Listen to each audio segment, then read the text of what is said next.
ओम तत्पुरुषाय विद्महे महादेवाय च धीमहि तन्नो रुद्र प्रचोदयात्।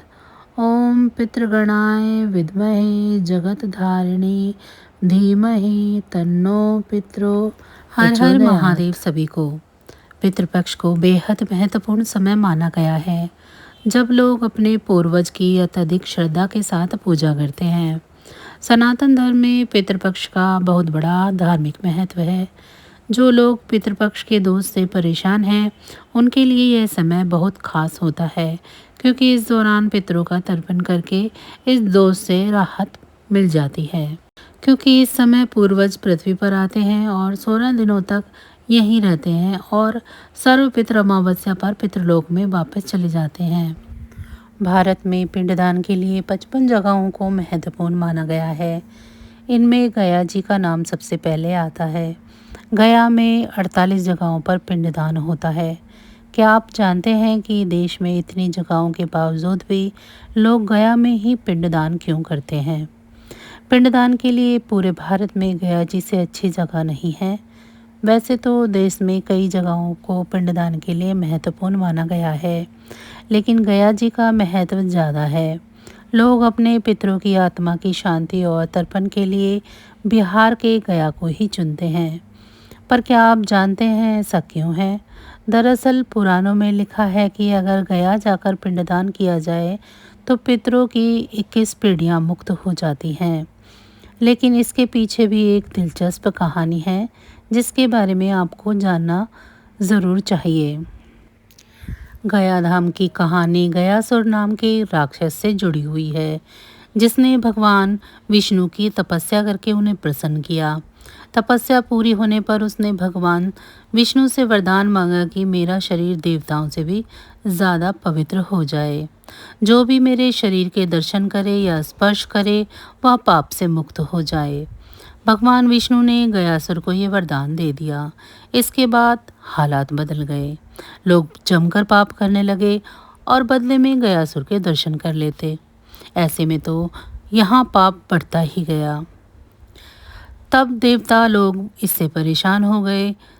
तब वह भगवान विष्णु के पास पहुँचे। भगवान विष्णु गयासुर के पास आए और कहा कि मुझे धरती पर यज्ञ करने के लिए सबसे पवित्र स्थान चाहिए।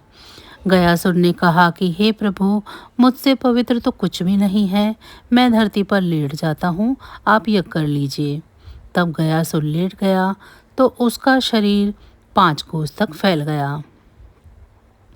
विष्णु जी ने यज्ञ करना शुरू कर दिया और यज्ञ के प्रभाव से गयासुर का शरीर कांपने लगा।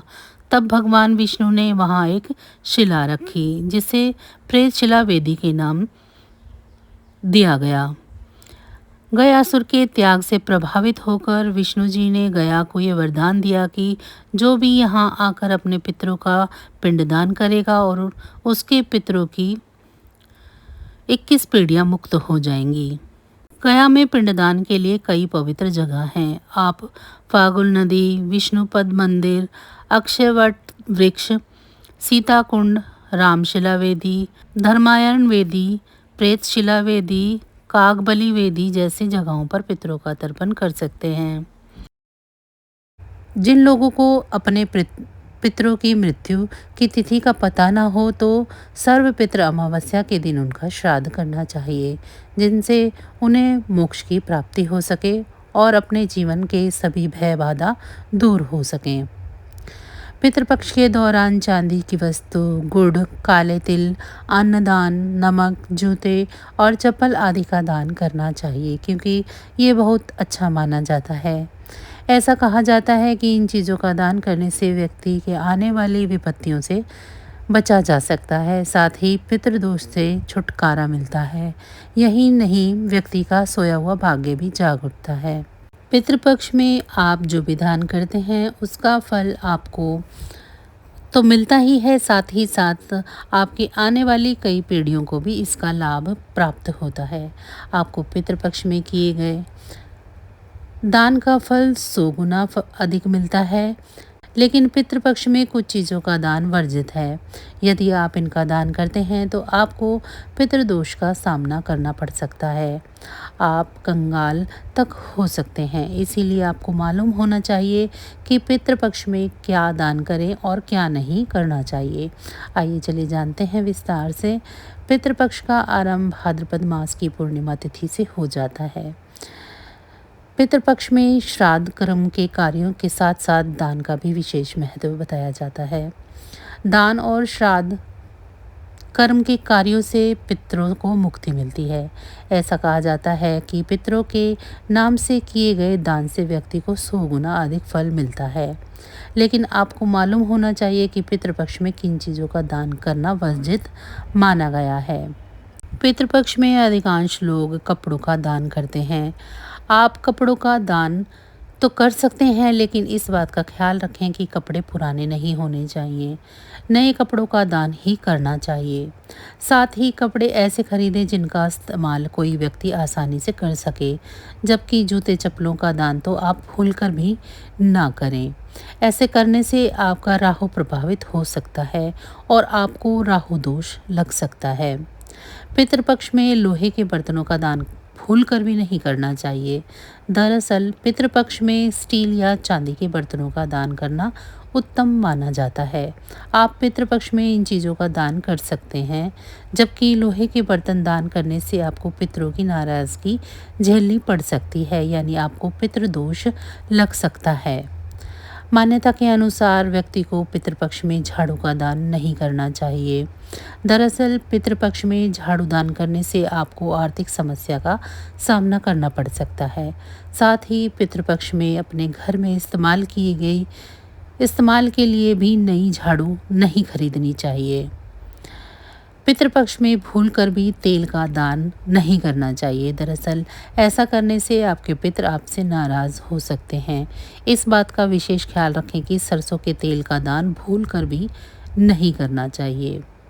पितृपक्ष में अन्न का दान करना विशेष फलदायी होता है। गेहूँ, चावल का दान आप चाहे तो कर सकते हैं। इसके अभाव में कोई दूसरा अनाज भी आप दान में दे सकते हैं। इस दान को करते समय संकल्प ज़रूर लें। संकल्प सहित दान करने का विशेष महत्व होता है। पितृपक्ष में 2 वस्त्रों का दान तो ज़रूर करना चाहिए। बस ख्याल ये रखें कि वस्त्र बिल्कुल नए हों। इसके अलावा आप चाहें तो सोने का भी दान कर सकते हैं। स्वर्ण दान को सबसे उत्तम दान की श्रेणी में रखा गया है। अपने सामर्थ्य के अनुसार आप सोना दान कर सकते हैं। यदि कोई व्यक्ति आर्थिक रूप से संपन्न है तो उसे किसी ज़रूरतमंद व्यक्ति को भूमि या संपत्ति का दान करना चाहिए। इस दान को करने से आपको कई गुना अधिक फल मिलता है। आपको ही नहीं बल्कि आपकी आने वाली पीढ़ियों को भी इसका पुण्य फल प्राप्त होता है। गाय का शुद्ध देसी घी का दान करना भी उत्तम माना जाता है। गाय के घी को एक पात्र में रखकर दान करना शुभ और मंगलकारी माना जाता है। इस दान को करने से घर में सुख संपत्ति और समृद्धि का वास होता है।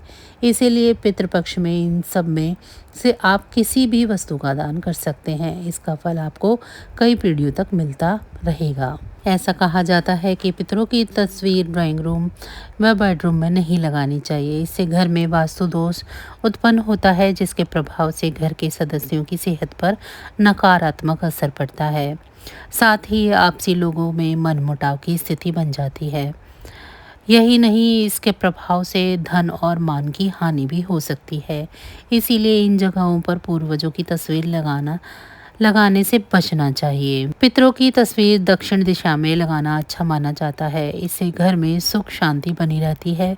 वहीं तस्वीर लगाते समय इस बात का विशेष ध्यान रखें कि जिंदा व्यक्ति की फोटो पूर्वजों की तस्वीर के बगल में नहीं लगानी चाहिए। इससे उनकी आयु कम होती है, साथ ही उनकी जिंदगी पर भी बुरा असर पड़ता है। पितृपक्ष की शुरुआत भाद्रपद माह के शुक्ल पक्ष की पूर्णिमा तिथि से होती है। पितृपक्ष को श्राद्ध के नाम से भी जाना जाता है। हिंदू धर्म में पितृपक्ष का विशेष महत्व है। श्राद्ध में पितरों का तर्पण और पिंडदान करने से परंपरा 3 पीढ़ियों से चली आ रही है। पितरों की मृत्यु की बरसी पर तर्पण और पिंडदान किया जाता है। पितरों का ऋण तर्पण श्राद्ध से चुकाया जा सकता है। इस प्रकार हमारे पूर्वजों का उद्धार हो जाएगा। 17 सितंबर 2024 से पिंडदान, ब्राह्मण भोजन, तर्पण, दान आदि के कार्य आरंभ हो जाएंगे। पितृ पक्ष में तर्पण के अलावा कुछ ऐसे पेड़ों की पूजा और जल अर्पित ज़रूर करें, इससे पितृ प्रसन्न होते हैं। पीपल के वृक्ष विशेषकर श्राद्ध पक्ष में लगाना चाहिए। इसके अलावा पितृपक्ष के दौरान रोजाना पीपल के पेड़ पर जल चढ़ाएं।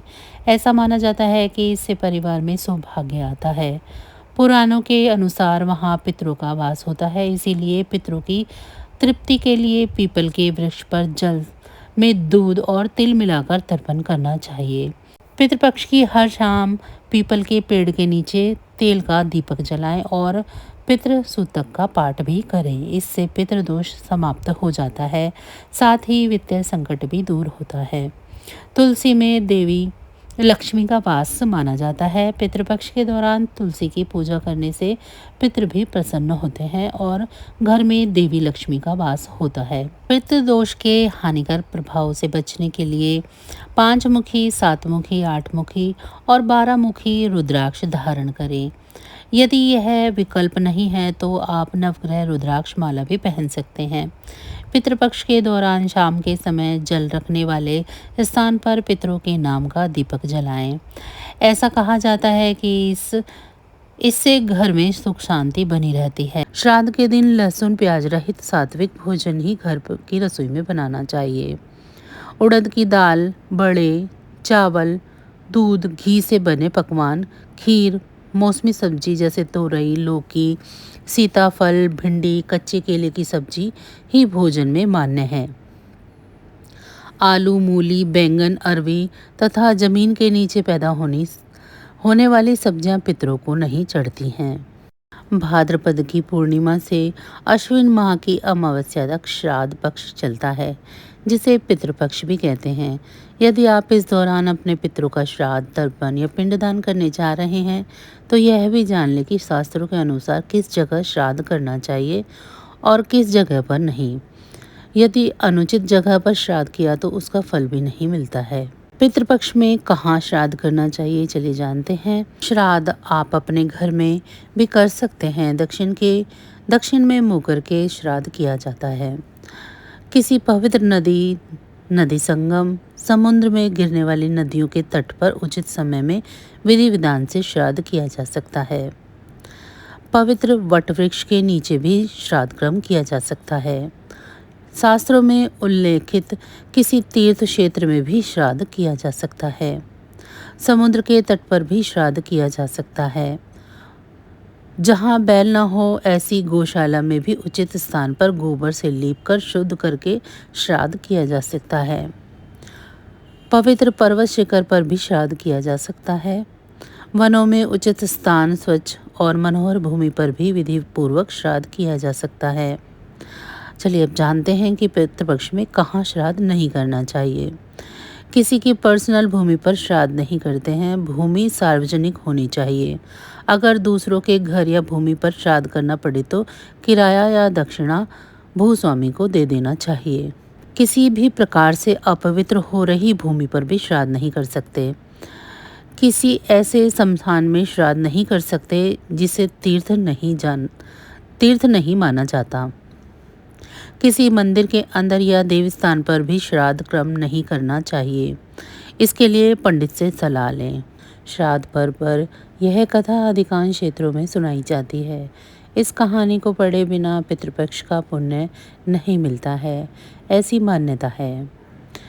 इस कथा के अनुसार महाभारत के दौरान कर्ण की मृत्यु हो जाने के बाद जब उनकी आत्मा स्वर्ग में पहुंचती है तो उन्हें बहुत सारा सोना और गहने दिए गए। कर्ण की आत्मा को कुछ समझ नहीं आया। वह तो आहार की तलाश कर रहे थे। उन्होंने देवता इंद्र से पूछा कि उन्हें भोजन की जगह सोना क्यों दिया गया। तब देवता इंद्र ने कर्ण को बताया कि उसने अपने जीवित रहते हुए पूरा जीवन सोना दान किया, लेकिन अपने पूर्वजों को कभी भी खाना नहीं दिया। तब कर्ण ने इंद्र से कहा, उन्हें यह ज्ञात नहीं था उनके पूर्वज कौन थे और इसी वजह से वह कभी दान नहीं कर सके। इस सब के बाद कर्ण को उनकी गलती सुधारने का मौका दिया गया और 16 दिन के लिए पृथ्वी पर वापस भेजा गया, जहां उन्होंने अपने पूर्वजों को याद करते हुए उनका श्राद्ध कर उन्हें आहार दान किया, तर्पण किया। इन्हीं 16 दिनों की अवधि को पितृपक्ष कहा गया है। एक और दूसरी लोक कथा के अनुसार जोगे तथा भोगे दो भाई थे। दोनों अलग अलग रहते थे। जोगे धनी था और भोगे निर्धन। दोनों में परस्पर बड़ा प्रेम था। जोगे की पत्नी को धन का अभिमान था, लेकिन भोगे की पत्नी बड़ी सरल हृदय की थी। पितृपक्ष आने पर जोगे की पत्नी ने उससे पितरों का श्राद्ध करने के लिए कहा, तो जोगे इसे व्यर्थ का कार्य समझकर टालने की चेष्टा करने लगा। किंतु उसकी पत्नी समझती थी कि यदि ऐसा नहीं करेंगे तो लोग बातें बनाएंगे। फिर उसे अपने मायके वालों को दावत पर बुलाने और अपनी शान दिखाने का यह उचित अवसर लगा। अतः वह बोली, आप शायद मेरी परेशानी की वजह से ऐसा कर रहे हैं, किंतु इसमें मुझे कोई परेशानी नहीं होगी। मैं भोगे की पत्नी को भी बुला लूँगी, दोनों मिलकर सारा काम कर लेंगी। फिर उसने जोगे को अपने पीहर न्योता देने के लिए भेज दिया। दूसरे दिन उसके बुलाने पर भोगे की पत्नी सुबह सवेरे आकर काम में जुट गई। उसने रसोई तैयार की, अनेक पकवान बनाए, फिर सभी काम निपटाकर अपने घर चली गई। आखिर उसे भी तो पितरों का श्राद्ध तर्पण करना था। इस अवसर पर न जोगे की पत्नी ने उसे टोका, न ही वह रुकी। शीघ्र ही दोपहर हो गई। पितर भूमि पर उतरे। जोगे भोगे के पितर पहले जोगे के यहाँ आए तो क्या देखते हैं कि उसके ससुराल वाले वहाँ भोजन पर जुटे हुए हैं। निराश होकर वह भोगे के यहाँ गए। वहाँ क्या था, मात्र पितरों के नाम पर अंग्यारी दी गई थी। पितरों ने उसकी राख चाटी और भूखे ही नदी के तट पर जा पहुँचे। थोड़ी देर में सारे पितर इकट्ठे हो गए और अपने अपने यहाँ के श्राद्धों की बड़ाई करने लगे। जोगे भोगे के पितरों ने भी अपनी आप बीती सुनाई। फिर वे सोचने लगे, अगर भोगे समर्थ होता तो शायद उन्हें भूखा न रहना पड़ता, मगर भोगे के घर तो 2 जून की रोटी भी खाने को नहीं थी। यही सब सोचकर उन्हें भोगे पर दया आई। अचानक वे नाच नाच कर गाने लगे, भोगे के घर धन हो जाए, भोगे के घर धन हो जाए। सांझ होने को हुई तो भोगे के बच्चों को कुछ भी खाने को नहीं मिला था। उन्होंने माँ से कहा, माँ भूख लगी है। तब उन्हें टालने की गरज से भोगे की पत्नी ने कहा, जाओ आंगन में होदी औंधी रखी है, उसे जाकर खोल लो और जो कुछ भी मिले बांट कर खा लेना। बच्चे वहाँ पहुँचे तो क्या देखते हैं कि होदी मोहरों से भरी हुई है। वे दौड़े दौड़े माँ के पास पहुँचे और उन्होंने उसे सारी बात बताई। आंगन में आकर भोगे की पत्नी ने यह सब देखा तो वह हैरान रह गई। इस प्रकार भोगे भी धनी हो गया, मगर धन पाकर वह घमंडी नहीं हुआ। दूसरे साल का पितृपक्ष आया। श्राद्ध के दिन भोगे की स्त्री ने 56 प्रकार के व्यंजन बनाए, ब्राह्मणों को बुलाकर श्राद्ध किया, भोजन कराया, दक्षिणा दी। जेठ जेठानी को सोने चांदी के बर्तनों में भोजन कराया। इससे पितृ बड़े प्रसन्न हुए और तृप्त हुए। महालया अमावस्या, जिसे सर्व पितृ अमावस्या या पितृमोक्ष अमावस्या भी कहा जाता है, हिंदू कैलेंडर में अपने पूर्वजों को सम्मान देने और उन्हें याद करने के लिए समर्पित एक शुभ दिन है। 2024 में महालया अमावस्या बुधवार 2 अक्टूबर को मनाई जाएगी। यह दिन पितृपक्ष के अंतिम दिन को दर्शाता है और हिंदुओं के लिए मृतक परिवार के सदस्य के लिए श्राद्ध करने का एक महत्वपूर्ण अवसर है, चाहे उनकी विशिष्ट मृत्यु वर्षगांठ कुछ भी हो। महालया अमावस्या एक ऐसा दिन है जब दिवंगत आत्माओं को मोक्ष प्राप्त हो और उनके वंशजों को सुख और समृद्धि का आशीर्वाद मिले। यह सुनिश्चित करने के लिए तर्पण और श्राद्ध अनुष्ठान किए जाते हैं। माना जाता है कि इस दिन किए जाने वाले अनुष्ठान दिवंगत आत्माओं को उनके द्वारा अनुभव किए जा रहे किसी भी कष्ट से मुक्ति दिलाते हैं और शांति और मोक्ष प्रदान करते हैं। तर्पण और श्राद्ध इस दिन अपने पूर्वजों के प्रति कृतज्ञता और सम्मान व्यक्त करने के लिए तर्पण और श्राद्ध की रस्में निभाई जाती हैं। परिवार का मुखिया आमतौर पर सबसे बड़ा पुरुष पीले या सफ़ेद पारंपरिक परिधान पहनकर अनुष्ठान करता है। संस्कार संपन्न कराने के लिए ब्राह्मण को अपने घर आमंत्रित करना एक प्रचलित कथा है। परिवार के विभिन्न पक्षों का प्रतिनिधित्व करने वाले ब्राह्मण अलग अलग दिशाओं का सामना करते हुए बैठते हैं। पितृपक्ष और मातृपक्ष के ब्राह्मण उत्तर दिशा की ओर मुख करके बैठते हैं, जबकि देव पक्ष के ब्राह्मण पूर्व की ओर मुख कर करके बैठते हैं। विशेष भोजन तैयार किया जाता है, जिसे सबसे पहले पूर्वजों को और फिर पूजा के बाद ब्राह्मणों को अर्पित किया जाता है। चावल, दाल, मौसमी सब्जियां जैसे चीज़ों का प्याज या लहसुन के बिना पकाया जाता है। पूर्वजों को प्रसन्न करने के लिए अनुष्ठानों के दौरान तिल का उपयोग किया जाता है। दिए जलाए जाते हैं और मृत आत्माओं के आशीर्वाद के लिए प्रार्थना की जाती है।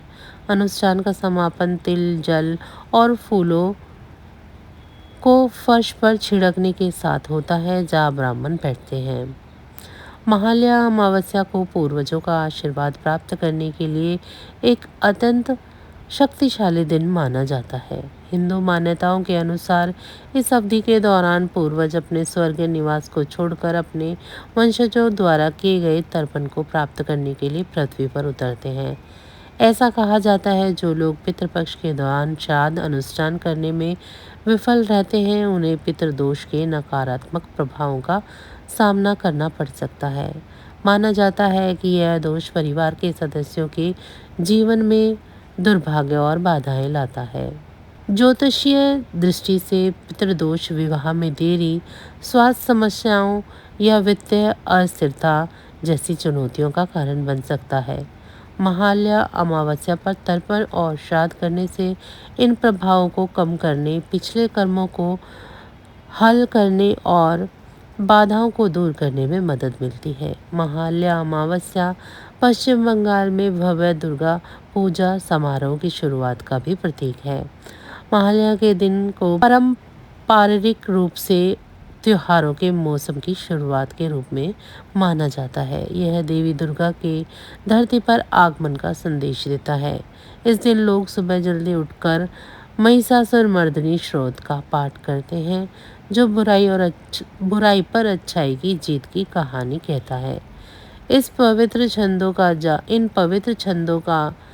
पवित्र छंदों का जाप आध्यात्मिक रूप से अवशेषित वातावरण बनाता है, जो देवी दुर्गा के आसन आगमन का प्रतीक है। महालया अमावस्या श्रद्धा, स्मरण और अनुष्ठान का एक शक्तिशाली दिन है। यह व्यक्तियों को अपने पूर्वजों की जड़ों से जुड़ने और दिवंगत आत्माओं के प्रति कृतज्ञता व्यक्त करने का अवसर प्रदान करता है। चाहे वह समृद्धि के लिए उनका आशीर्वाद मांगना हो या किसी अनजाने में हुई गलतियों के लिए क्षमा मांगना हो। इस दिन का पालन एक सामंजस्यपूर्ण और आध्यात्मिक रूप से समृद्ध जीवन को बनाए रखने में महत्वपूर्ण भूमिका निभाता है। जैसे जैसे 2024 करीब आ रहा है, महालया अमावस्या एक बार फिर लाखों हिंदुओं को अपने पूर्वजों के प्रति सम्मान प्रकट करने और आगामी दुर्गा पूजा उत्सव के लिए शुद्ध हृदय और भक्ति की भावना के साथ तैयार होने के लिए आमंत्रित करेगी। त्रैमासिक पितृ का समय समाप्त हो रहा है। पितृभूमि का बताया जा रहा है कि 2 अक्टूबर 2024 को सर्वपितृ अमावस्या है। वर्ष भर में आने वाली अमावस्याओं में सर्वपितृ अमावस्या का विशेष महत्व होता है। इसके अलावा इस साल सर्वपितृ अमावस्या पर सूर्य ग्रहण है, इसीलिए इस सर्वपितृ अमावस्या का महत्व बढ़ गया है। प्रत्येक वर्ष श्राद्ध करना एक महत्वपूर्ण अनुष्ठान है और इसका महत्व अद्वितीय है। कहा जाता है कि पौराणिक काल से चली आ रही इस रस्म का महत्व कई धर्म ग्रंथों में दर्ज है। सर्वपितृ अमावस्या के दिन श्राद्ध करके पितरों को संतुष्ट करना चाहिए। मान्यता है कि ऐसा करने से पूर्वज तृप्ति के साथ पितृलोक में लौट आते हैं। यह श्राद्ध कुल के सभी पितरों की तिथि पर किया जाता है। यदि वर्ष भर में या पितृपक्ष की अन्य तिथियों पर श्राद्ध करना संभव न हो तो इस तिथि पर श्राद्ध करना सभी के लिए नितांत आवश्यक है, क्योंकि यह पितृपक्ष का आखिरी दिन है। यदि सूतक पितृपक्ष में पड़ता है, यदि मृत व्यक्ति की तिथि सूतक के बाद आती है तो कोई पितृपक्ष में अनुष्ठान कर सकता है। यदि मृतक की तिथि सूतक दिनों के भीतर आती है तो सर्व पितृ अमावस्या पर अनुष्ठान कर सकते हैं। इसमें केवल मृत व्यक्ति अथवा उसके माता पिता में से कोई भी इस वर्ष श्राद्ध नहीं कर सकता है, अगले साल कर सकते हैं। रामायण से लेकर महाभारत तक में सभी पितरों के नाम पर एक श्राद्ध तर्पण किए जाने के प्रमाण मिलते हैं। सर्वपित्र अमावस्या पर पितरों के नाम पर श्राद्ध करने से वे प्रसन्न होते हैं, क्योंकि पूर्वजों के बीच देवताओं की तरह शाप देने की, आशीर्वाद देने की लोकप्रिय मान्यता है। इसीलिए उत्तराधिकारी पूर्वजों को प्रसन्न करने और उनका आशीर्वाद प्राप्त करने के लिए पिंडदान तर्पण अनुष्ठान करते हैं। ऐसा माना जाता है कि पूर्वजों के आशीर्वाद से उत्तराधिकारियों को सुख, शांति, समृद्धि मिलती है। ऐसा माना जाता है कि इस पितृपक्ष पखवाड़े के दौरान पृथ्वी पर आए पूर्वज अपने उत्तराधिकारियों से भोजन और जल ग्रहण करते हैं और अमावस्या पर एक बार फिर पितृलोक में चले जाते हैं। श्री कृष्ण ने भी भगवद गीता में कहा है कि मैं आर्यमा हूँ जो सभी पितरों में श्रेष्ठ है। इसीलिए सर्व पितृ अमावस्या पर आर्यमा का स्मरण करके किया गया श्राद्ध कार्य अत्यंत शुभ माना जाता है। जब कोई व्यक्ति पितृपक्ष में श्राद्ध करता है तो माना जाता है कि वह व्यक्ति अपने साथ गोत्र के रिश्तेदारों की रक्षा करता है। श्राद्ध करने वाला व्यक्ति अपने पिता, दादा, परदादा, माता, दादी, परदादी के नाम का पिंडदान तर्पण करता है। साथ ही इस श्राद्ध में माता के पिता, दादा, परदादा, माता की माता, दादी, परदादी का भी उल्लेख किया जाता है। इसी प्रकार से जो लोग दिवंगत हो चुके हैं, जैसे पत्नी, पुत्र, पुत्री, भाई, बहन, चाचा, मामा, दादी, मौसी, मोक्ष गुरु, पिता गुरु, उनका भी स्मरण किया जाता है। इतना ही नहीं बल्कि अपने मित्रों, उपकारों, जिनका संसार में कोई उत्तराधिकारी ना हो, जिनके लिए कोई पिंड तर्पण न करता हो या न किया हो, उनके लिए भी उक्त व्यक्ति धर्म कार्य करता है।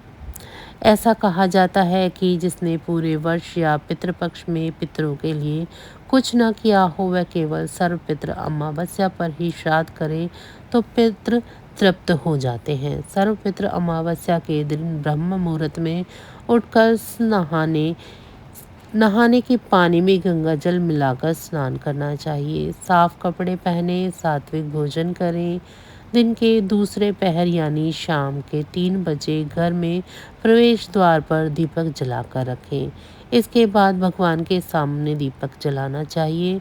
एक कलश में जल भर लें और प्रार्थना करें। पितरों को दिल से याद करना चाहिए और कामना व्यक्त करनी चाहिए कि उनके घर में उत्तराधिकारियों पर उनकी कृपा और शुभकामना बनी रहे। अनजाने में हुई गलतियों के लिए सच्चे दिल से माफ़ी मांगे। साथ ही कहा जाता है कि इस दिन पितरों से संतुष्ट मन से पैतृक घर लौटने का अनुरोध करना चाहिए।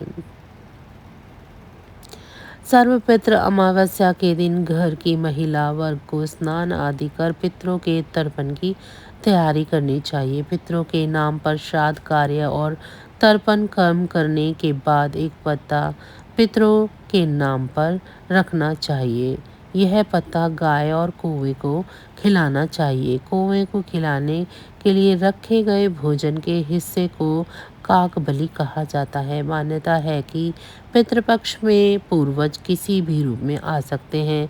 किसी घर की खिड़की या दरवाजे पर कोई द्वारा किया गया कोई विशिष्ट कार्य पूर्वजों का आशीर्वाद माना जाता है। गरुड़ पुराण में इस बात का विस्तार से वर्णन मिलता है कि पितृपक्ष के पखवाड़े में श्राद्ध कर्म कौन कर सकता है। पुत्र की अनुपस्थिति में विरस्ट या कनिष्ठ पुत्रवधू पत्नी श्राद्ध क्रम का कर सकते हैं। इसमें सबसे बड़ी बेटी या इकलौती बेटी भी शामिल है। पत्नी की मृत्यु होने पर अथवा उसकी अनुपस्थिति में सगा भाई, भतीजे, पोते, पोतियां श्राद्ध क्रम कर सकते हैं।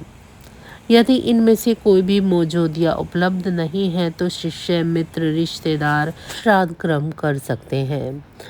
यदि इनमें से कोई भी मौजूद या उपलब्ध नहीं है तो कुल पुरोहितों को उस परिवार के पूर्वजों के नाम पर श्राद्ध अनुष्ठान करने का अधिकार मिलता है, ऐसा गरुड़ पुराण में कहा जाता है। ऐसा गरुड़ पुराण कहता है। इसका दूसरा अर्थ यह है कि यदि घर का पुरुष उपस्थित नहीं है तो यह कहा जाता है कि महिलाओं को श्राद्ध कर्म करने का अधिकार है। अमावस्या का हिंदुओं में बहुत बड़ा धार्मिक और आध्यात्मिक महत्व है। यह दिन विशुद्ध रूप से पूर्वजों या पुरखों को समर्पित है।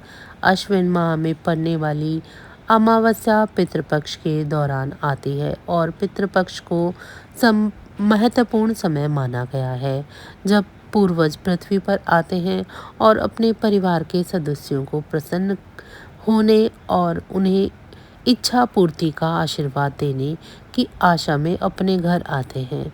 जो लोग 16 दिनों की अवधि के दौरान उनकी पूजा करते हैं, उन्हें सुख, समृद्धि और अच्छे स्वास्थ्य का आशीर्वाद मिलता है, और जो लोग उन्हें याद भी कर लेते हैं, पितृ उन्हें अपने लोक, जो कि पितृलोक है, लौटने से पहले श्राप देते हैं।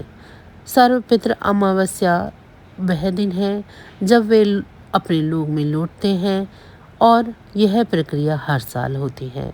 गरुड़ पुराण के अनुसार श्राद्ध पक्ष का हिंदू धर्म में एक विशेष महत्व होता है और यह वह समय है जब पूर्वज पृथ्वी पर आते हैं। उनके परिवार के सदस्य विभिन्न पूजा अनुष्ठान करते हैं, जैसे पितृतर्पण, पिंडदान, हवन अनुष्ठान और गायत्री पाठ का आयोजन भी कराते हैं। जिन लोगों की कुंडली में पितृदोष है, उन्हें अपने पूर्वजों की शांति के लिए विशेष पूजा अवश्य करवानी चाहिए और इस पूजा को पितृदोष निवारण पूजा कहते हैं। इस पूजा को करने से उनके पितरों को मोक्ष की प्राप्ति होती है। पिंडदान भी किया जा सकता है और ऐसा माना जाता है कि इस तरह की पूजा और पिंडदान करने के लिए सबसे अच्छी जगह बिहार के गया बताया गया है। अगर आपको लगता है कि आपने गलती से श्राद्ध नहीं किया है या भूल गए हैं, तो आप इस अमावस्या के दिन सभी का श्राद्ध कर सकते हैं। आप ब्राह्मणों या पुरोहितों को आमंत्रित कर सकते हैं, उन्हें भोजन करा सकते हैं, उन्हें कपड़े और जूते दे सकते हैं। भक्त अमावस्या के दिन गंगा नदी में पवित्र स्नान करने के लिए गंगा घाटों पर भी जाते हैं। कई भक्त गंगा घाटों के पास या ये अनुष्ठान करते हैं, क्योंकि गंगा घाट के पास ऐसे अनुष्ठान करने का महत्व होता है। अमावस्या सबसे पूजनीय दिनों में से एक है, क्योंकि यह पितृपक्ष के दौरान आती है। इसीलिए हिंदुओं के बीच इसका बहुत धार्मिक महत्व और आध्यात्मिक महत्व होता है। यह अश्विन माह के में पड़ने वाली एक प्रमुख अमावस्या है। महालया अमावस्या को सर्वपितृ अमावस्या के नाम से भी जाना जाता है। हिंदू शास्त्रों के अनुसार यह वह दिन है जब मृतक परिवार के सदस्य जो पितृ बन गए थे, अपने पितृलोक को वापस चले जाते हैं। यह भी माना जाता है कि जो व्यक्ति इन दिनों में अत्यधिक भक्ति के साथ उनकी पूजा करता है, उसके पूर्वज पितृलोक जाने से पहले उन्हें सुख और समृद्धि प्रदान करते हैं। महालया अमावस्या पर सुबह जल्दी उठें और स्नान करके पितृ से संबंधित कोई भी अनुष्ठान शुरू करें। घर और पूजा कक्ष को साफ करें। परिवार के पुरुष सदस्य घर पर ब्राह्मणों को आमंत्रित करें। महिलाएं ब्राह्मण भोज के लिए विभिन्न सात्विक व्यंजन तैयार करें। जब ब्राह्मण घर आ जाएं तो परिवार के पुरुष सदस्य ब्राह्मण या पुजारी की मदद से तर्पण करें। महिलाएं उन्हें भोजन और मिठाई खिलाती हैं और ऐसा मानती हैं कि जैसे वे अपने पितरों को भोजन करा रही हों। भोजन पूरा होने के बाद परिवार के सदस्य उन्हें कपड़े, जूते और दक्षिणा देते हैं। परिवार के सभी सदस्य ब्राह्मणों के पैर छूकर उनका आशीर्वाद लेते हैं और उन्हें विदा करते हैं। ध्यान रखें कि आप उनके साथ बाहर न जाएं। ऐसा माना जाता है कि उनके साथ बाहर जाना या उन्हें छोड़ना अच्छा नहीं है, इसीलिए उन्हें जाने दें। इसके बाद आपने जो भोजन बना रखा है उसे गाय, कुत्ते, कौवे के लिए अलग रख दें और उन्हें दे दें। सभी अनुष्ठान संपन्न होने के बाद आप भोजन कर सकते हैं। इस दिन दान पुण्य करना शुभ होता है और ज़रूरतमंद बच्चों और बूढ़ों को भोजन, कपड़े और दक्षिणा बांटना भी शुभ होता है। कई महिलाएं पीपल के पेड़ की पूजा करने के लिए मंदिर जाती हैं और एक विशेष प्रकार का तरल पदार्थ तैयार करती हैं, पानी, और उसमें थोड़ा सा दूध और चीनी डालें। फिर इसे पीपल के पेड़ पर चढ़ाएं और देसी घी का दिया जलाकर पेड़ के पास रख दें। इस तरह आप महालया अमावस्या मनाते हैं और अपने पितरों का आशीर्वाद प्राप्त करते हैं। तो बस आज की जानकारी इतनी ही थी। फिर मिलेंगे हम आपको ऐसी ही किसी अन्य जानकारी के साथ अगली वीडियो में। तब तक अगर आपको मेरी जानकारी अच्छी लगी है तो वीडियो को लाइक करें। चैनल को अभी तक सब्सक्राइब नहीं किया है तो चैनल को सब्सक्राइब कर लें और कमेंट बॉक्स में मुझे ज़रूर बताएं कि आप सभी को मेरी ये जानकारी कैसी लगी। इसी के साथ भगवान भोलेनाथ की कृपा दृष्टि आप सभी पर सदैव बनी रहे। आप सभी का बहुत बहुत धन्यवाद।